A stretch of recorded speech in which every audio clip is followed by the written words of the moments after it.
I hope you will forgive me if I seem too insistent, ladies and gentlemen. My name's Boriska. I'm advertising agent and film critic. With your permission, I will venture to offer you myself as a guide in the jungles of popular filmmaking, or better to say, at a telescope, so that you have an opportunity to examine films of questionable quality from afar, like plagued ships advancing to our port from the vast ocean of film production, and decide for yourself what's the use of watching these movies and wasting your time. Now, it's time to say a couple of words about the Monkey House Award, where I, your obedient servant, hold the post of Chief Executive Officer. Oman, the horror writer, founded the Monkey House Award in 2018 with a goal to select the worst film from the stream of popular film production in the United States of America mainly, and declare them to an extensive Russian audience for the sake of justice. The word award is used formally since the Monkey House does not provide cash payments to its laureates or the delivery of any items as souvenirs. The Monkey House Award is a pure criticism of the film industry product and nothing more, guided by the criteria of simplicity and clarity. I established 8 nominations. Scanty sense content, plenty of movie cliches, bad cinematography, poor screenplay, miserable direction, mediocre actors, pitiable music, seeking and feeling of the movie.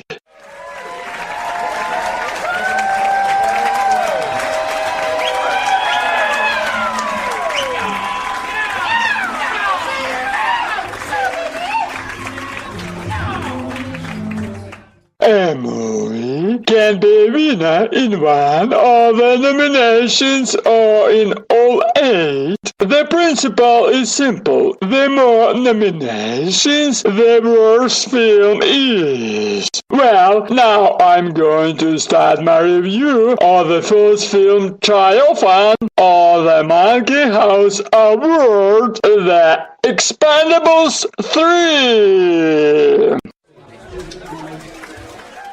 This film is not the first freshness, and it has many critical comments, but the quality of this product is such questionable that it's impossible to refrain from the commenting. I will begin with the most important flaw in this sample of filmmaking, an idea of collecting high-profile retirees in one project. Schwarzenegger, Stallone, Harrison Ford, Dolph Lundgren, Mel Gibson. They ought to be posted from a ship and sent to indefinite leave, at least out of compassion and respect for the age of the honorable actors. We can agree with the part of the farmer in the inconsolable grief that Arnold Schwarzenegger took on in the Project Maggie of 2015, but not with his part as the hard-boiled guy in the Expendables 3. Looking at his senile face, it's extremely difficult, with all my respect, to believe that his character can demonstrate youth and perform heroic deeds.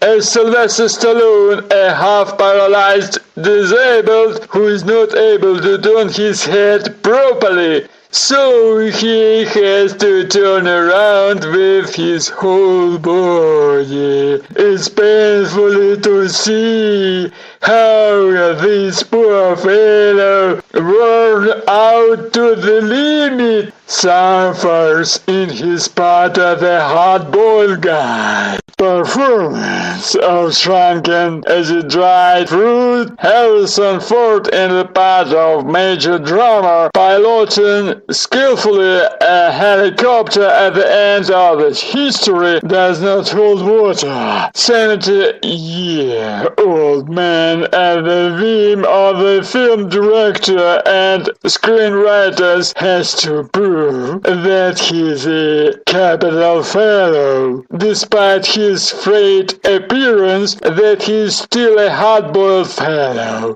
He is a miles better than any Hollywood actor involved in the roles of the desperate brave man fighting for justice. As for Mel Gibson, this is the highlight of the whole film, which deserved my special attention. His performance knocks down by its mediocrity. This is some crazy clownery and at the same time a parody of the image of an inveterate villain. Wonderful Australian film director Patrick Hughes, deliberately or accidentally, due to his inability to build a sequence properly, managed to show Mel Gibson's flaws so skillfully that he caused a feeling of loathing for this actor and led to the idea that Gibson's potential is extremely low in reality. His place in third-rate movies which are not worth a spittle. His rear hair lacquered to the hardness of steel wire. His ears sticking out like monkeys. His monkey face. His fast wolf movements in the flight scene where Patrick Hughes shows Gibson's back are not just ridiculous but cause a feeling of pity by their helplessness to express a necessary feeling. Mel Gibson's character looks wretched with his pranks. Mel Gibson in The Expendables 3 reminds an old woman trying to look younger who admires her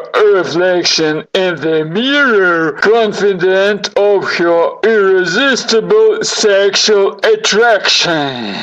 The screenwriters are depressing with their obvious unprofessionalism. From action movie, you never expect the depth of thought due to the specific nature of the genre itself. But these guys, led by Stallone, try to reduce all sense of the story to the monkey primitive. Get a banana. Starting with the first fragment with an armored prison train for transportation of a single prisoner and the most stupid trick with the cable stretched across the track. The whole film is struck by the endless stupidity of the plot moves, which might seem fascinating perhaps only to imbeciles. The listing of these treasures of creative thought gained by the great works of Stallone and his screenwriters would take several hours. So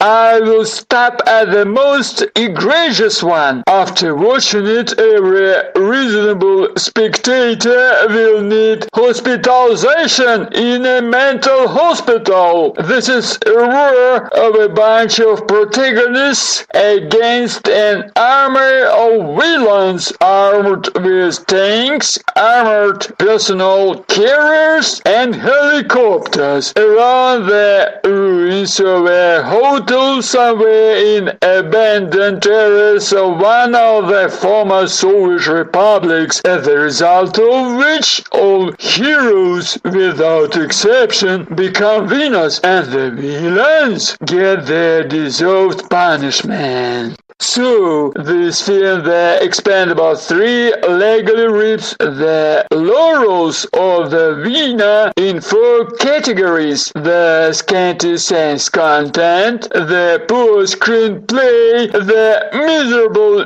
direction, the mediocre actors.